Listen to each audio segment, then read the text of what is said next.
ओम नमः शिवाय। दोस्तों, आपका मेरे चैनल भक्ति की मूर्ति में स्वागत है। आज मैं वामन अवतार कथा लेकर आई हूँ। वामन अवतार भगवान विष्णु का 5वां अवतार है। भगवान की लीला अनंत है, उसी में से एक वामन अवतार है। इसके विषय में श्रीमद् भागवत पुराण में एक कथा है। वामन अवतार कथा के अनुसार देव और दैत्यों के युद्ध में दैत्य पराजित होने लगते हैं। पराजित दैत्य मृत एवं आहतों को लेकर अस्ताचल चले जाते हैं और दूसरी ओर दैत्य राज बलि इंद्र के वज्र से मृत हो जाते हैं। तब दैत्य शुक्राचार्य अपनी मृत संजीवनी विद्या से बलि और दूसरे दैत्यों को भी जीवित एवं स्वस्थ कर देते हैं। राजा बलि के लिए शुक्राचार्य जी एक यज्ञ का आयोजन करते हैं तथा अग्नि से दिव्य रथ बाण अभेद्य कवच पाते हैं। इससे असुरों की शक्ति में वृद्धि हो जाती है और असुर सेना अमरावती पर आक्रमण करने लगती है।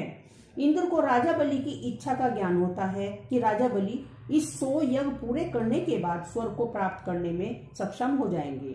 तब इंद्र भगवान विष्णु की शरण में जाते हैं। भगवान विष्णु उनकी सहायता करने का आश्वासन देते हैं और भगवान विष्णु वामन रूप अवतार में माता अदिति के गर्भ से उत्पन्न होने का वचन देते हैं। दैत्यराज बलि द्वारा देवों के पराभव के बाद कश्यप जी के कहने से माता अदिति यज्ञ व्रत का अनुष्ठान करती हैं, जो पुत्र प्राप्ति के लिए किया जाता है।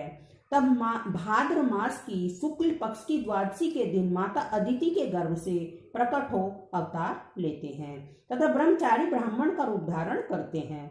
महर्षि कश्यप ऋषियों के साथ उनका उपनयन संस्कार करते हैं। वामन वटुक को महर्षि पुलह ने, यज्ञोपवीत अगस्त्य ने, मृगचर्म मरीचि ने, पलाश दंड अंगरीश ने, वस्त्र सूर्य ने, छत्र भृगु ने, खड़ायु देव गुरु ने जनेयु तथा कमंडलु, अदिति ने कौपीन, सरस्वती ने रुद्राक्षमाला तथा कुबेर ने भिक्षा का पात्र प्रदान किया। तत्पश्चात भगवान वामन पिता से आज्ञा लेकर बलि के पास पहुंच जाते हैं। उस समय राजा बलि नर्मदा के उत्तर तट पर अंतिम यज्ञ कर रहे होते हैं। वामन अवतारी श्री हरि बलि के यहाँ भिक्षा मांगने पहुंच जाते हैं। ब्राह्मण बने श्री विष्णु भिक्षा में 3 पग भूमि मांगते हैं। राजा बलि दैत्य शुक्राचार्य के मना करने पर भी अपने वचन पर अड़िग रहते हैं। श्री विष्णु को 3 पग भूमि दान में देने का वचन दे देते हैं। वामन रूप में भगवान एक पग में स्वर्ग आदि ऊर्ध्व लोकों को और दूसरे पग में पृथ्वी को नाप लेते हैं। अब तीसरा पग रखने को कोई स्थान नहीं जाता। बलि के सामने एक संकट उत्पन्न हो जाता है। ऐसे में राजा बलि यदि अपना वचन नहीं निभाते तो अधर्म होगा। इसलिए बलि अपना सिर भगवान के आगे कर देते हैं और कहते हैं कि तीसरा पग आप मेरे सिर पर रख दीजिए। भगवान वामन ठीक वैसा ही करते हैं और बलि को पाताल लोक में रहने का आदेश देते हैं।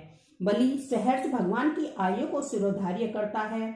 बलि के द्वारा वचन पालन करने पर भगवान श्री विष्णु अत्यंत प्रसन्न होते हैं और दैत्यराज बलि को वर मांगने को कहते हैं। इसके बदले में बलि रात दिन भगवान को अपने सामने रहने का वचन मांग लेता है। श्री विष्णु अपना वचन का पालन करते हुए पाताल लोक में राजा बलि का द्वारपाल बनना स्वीकार करते हैं। ओम भगवते वासुदेवाय नमः।